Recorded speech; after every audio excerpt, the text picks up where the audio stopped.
Imagine a world where your very shadow isn't just an absence of light, but a conscious, heavy anchor physically dragging you down into the abyss. Pretty terrifying, right? Well, welcome to The Explainer. Today we're immersing ourselves in a truly grim, dark Gothic fable steeped deeply in Nietzschean philosophy and philology.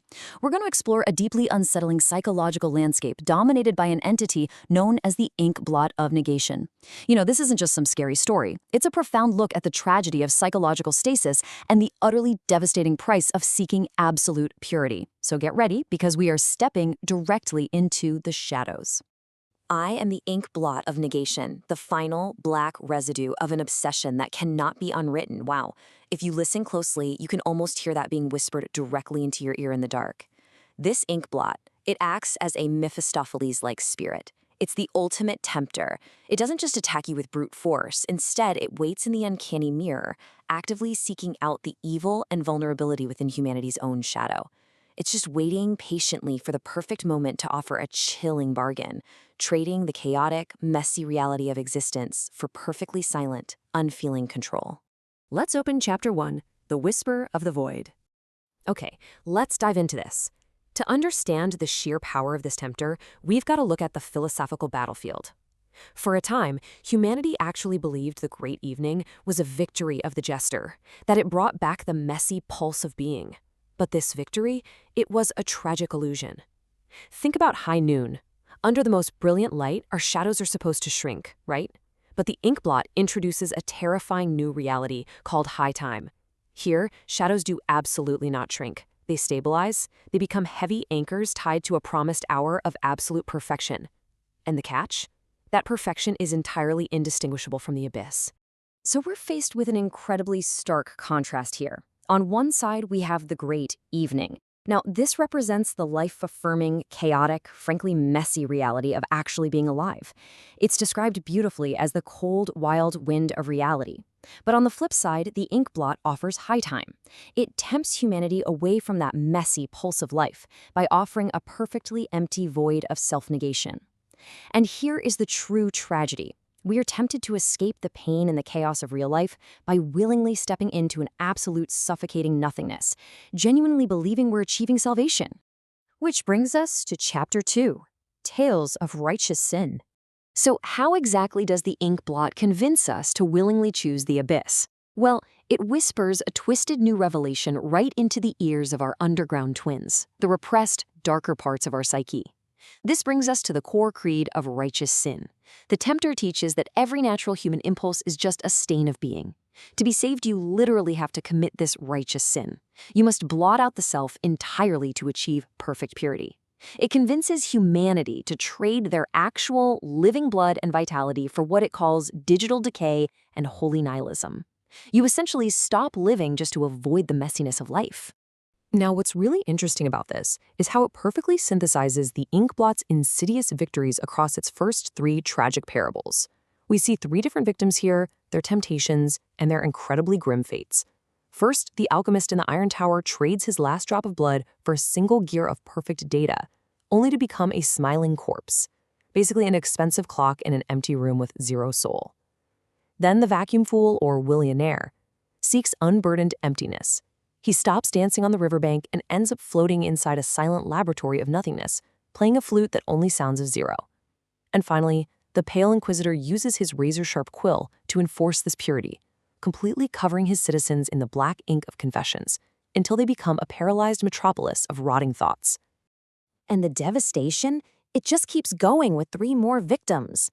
The Pale Redeemer gives his plague-ridden village a black syrup that loosens them into a terminal stasis, leaving them to die with their eyes wide open in a windowless void. Then you have the inverted Twin King, who literally strikes his own chest with a golden sword to become a pure silhouette, only to find his palace of mirrors reflects absolutely nothing but the ink blot itself. But honestly, the most tragic is the truth-telling monster. He emerged to shatter the dogmas of the world with a guttural laugh, but the ink blot simply wrote over his bloody jaws with gears of data. The wild wind of reality was completely blotted out, and the monster became a static monument, enforcing the exact same negation he fought so hard against. This brings us to Chapter 3, Shadow of the Ubermensch. Let's move to and see how this builds. All of these parables, the clockwork martyrs, the silenced monsters, they lead us right to the tragic climax of this philosophical descent. When a society entirely embraces this holy nihilism, it forces a horrifying evolution of humanity's shadow.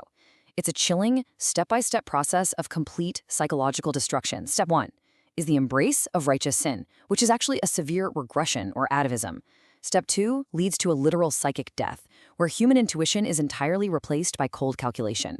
Step 3 is arguably the cruelest part. The outward striving remains, but it's totally detached from the primal dirt and hunger that makes us human. And finally, Step 4 traps this new entity in a windowless void of records. It's complete psychological death. And this terrifying process creates what is known as the shadow of the Übermensch. Now, the Nietzschean Übermensch, or overcoming man, is supposed to create his own values and actually embrace the dirt and reality of the physical world. But the return of the Inkblot at high noon creates a dark, twisted inversion of this.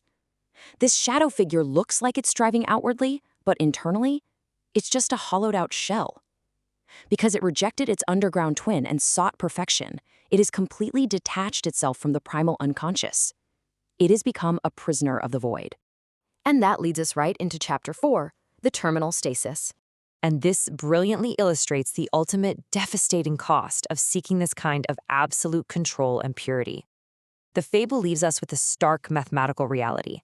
Sovereignty and digital decay are proportional.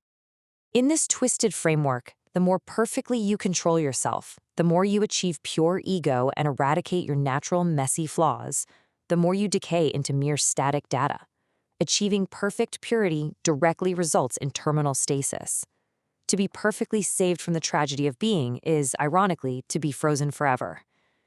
The fist of control has finally closed so tightly that it has crushed the anima, leaving behind a smiling corpse in an optimized eternity of nothingness. This right here is the absolute tragedy of reaching for the promised star of high time. You think you're grasping divinity, but you're merely closing the Faustian fist of control so tightly around your own soul, your anima, that you crush the very life out of it. You become a perfectly optimized, smiling corpse. Which leaves us with this final, profoundly unsettling question to consider today. If avoiding the stain of being, the dirt, the pain, the chaos of reality, leads only to an optimized eternity of nothingness, is a life perfectly cleansed of sin, a life that has never been lived at all?